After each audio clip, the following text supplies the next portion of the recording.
I'm Bob Marr. In 1898, my great-grandfather came to Boston and founded the Daniel Marr and Son Company, a company specializing in structural steel erection. I'm sure he never realized that 100 years later and 5 generations later, the family would still be doing exactly the same thing. It's safe to say that in this 100 years, no company in New England has erected more structural steel and precast concrete than the Daniel Marr and Son Company. And what is the formula for longevity? Well, it was simple then and it's simple now. It's a commitment to excellence. The Marr family has been committed to providing the finest in construction equipment and construction services to the New England contractors. I'd like you to join me now for a pictorial review of many of the projects we've been involved in for this period. We've been helping builders build. We have 100 years of reaching new heights.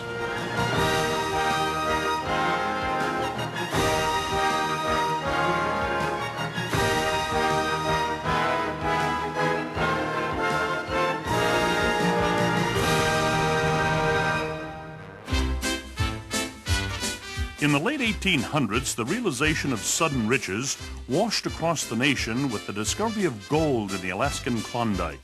While this time was exciting for some, a visionary man from Nova Scotia came to America with the dream of being the creator of his own destiny. Daniel F. Marr, a former sea captain in the waters off Nova Scotia, came to Boston to use his rigging talents and entrepreneurial skills to create a better future, not just for his family, but for all of New England as well. In 1898, Daniel Marr started the Daniel Marr and Son Company in a small building on Dorchester Avenue in South Boston. The company specialized in structural steel erection and reinforcing steel. At the turn of the century, Daniel Marr and Son worked on some of Boston's most recognized projects. Commonwealth Pier, which is now known as the World Trade Center. The Boston Public Library.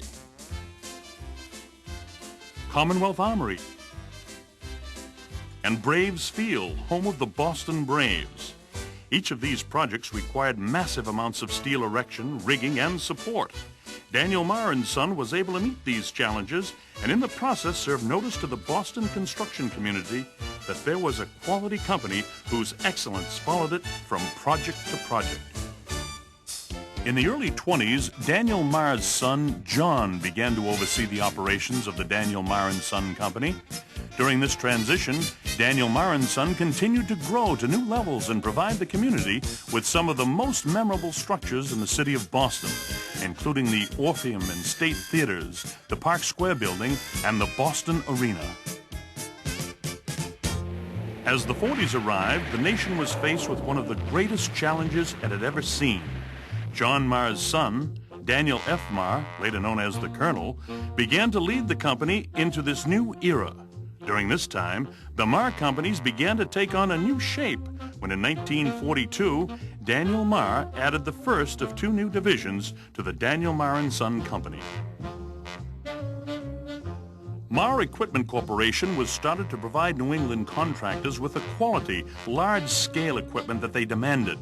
Marr was able to fill this void successfully, providing huge capacity truck cranes, hydraulic cranes, as well as elevators that carried the personnel and materials for these major projects that were underway in the area.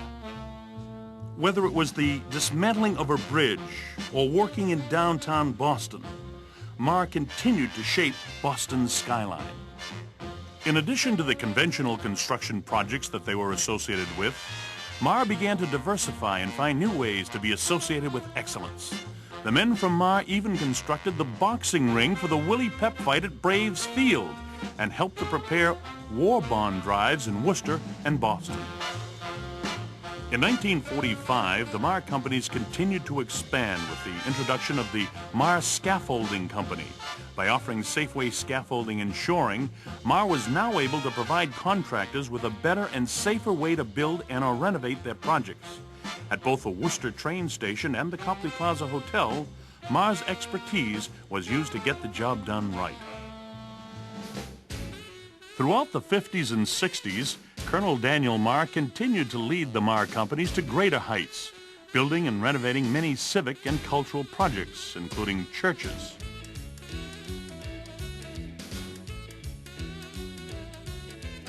educational facilities,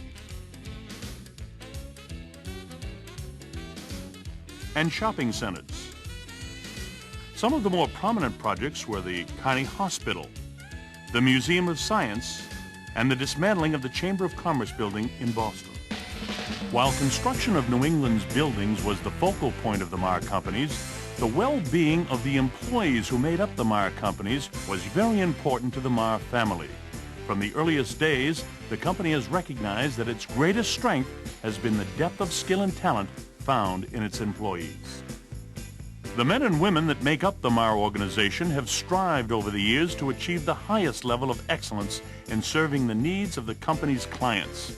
It is the dedication and commitment of Marr people that have made Marr the company that it is today.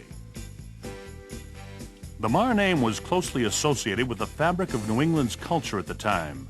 In 1960, the Colonel was an owner and co-founder of the Boston Patriots, now known as the New England Patriots of the National Football League. In addition to being involved with the Patriots, Dan Marr was involved with many charities and other civic organizations. During this time, Colonel Daniel Marr's sons, Dan Jr. and Bob, became integral parts of the Marr companies, and by the end of the decade, they had taken the reins from their father and would guide the Marr companies into the future. In 1969, the Marr companies acquired Isaac Blair and Company to handle heavy-duty specialty shoring, rigging, erection, dismantling, and hauling to meet the diversified demands of their clients.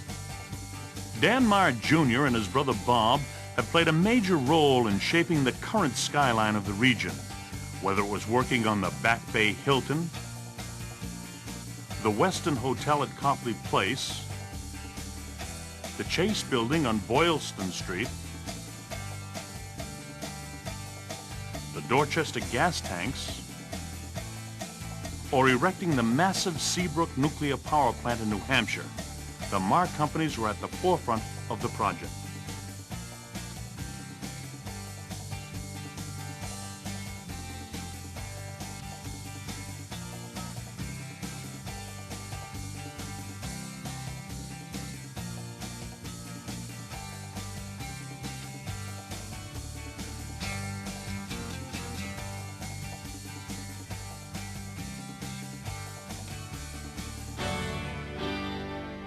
The Marr brothers continued the family tradition of community involvement. Soon after their father passed away, the Colonel Daniel Marr Boys and Girls Club was created, and today over 2,500 boys and girls are members of this organization. The two Marr brothers were also deeply involved with the New England Patriots organization, with Bob being elected president of the Patriots in 1974 and 75. Again, the Marr name continued to be involved with non-traditional projects, such as the construction of the Papal Pavilion in 1979 and the rescue of a World Airways jet from Boston Harbor. When there was a job that needed special attention, Marr was the company that was called.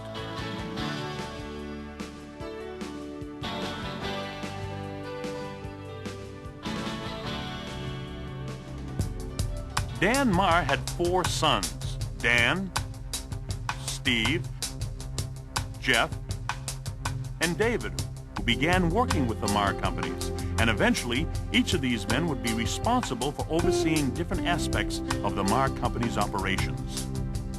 As the 5th generation became established in day-to-day company operations, the Marr companies continued to be involved with the highest profile construction events in Boston. From the Marriott Long Wharf to the construction of Rose Wharf, not to mention the renovations of such structures as the Old State House, Faneuil Hall, or the first John Hancock Building. With the addition of Marr Rigging in 1993, the Marr companies could now offer their clients millwrighting, rigging, trucking, and warehousing. This current generation continues to blaze tremendous trails for the Marr companies, with such projects as the rebuilding of Boston College's Alumni Stadium to the interior restoration of the Wang Center.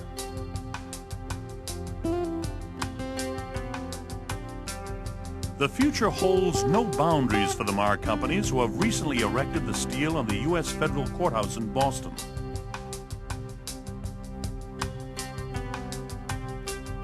The new law school of Suffolk University, as well as the renovation of the Sagamore Bridge on Cape Cod.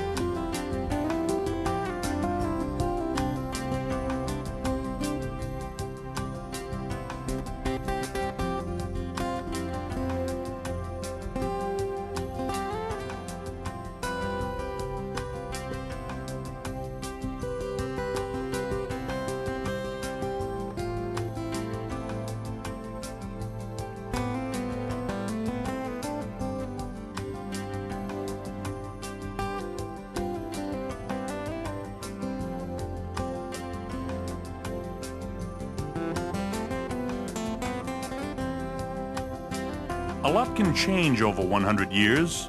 The one thing that has remained a constant has been the Marr Company's commitment to excellence. The Marr name, a mainstay on construction sites throughout New England during the century, will continue to be there for builders of the next century and beyond, helping them to build a better New England for today and tomorrow.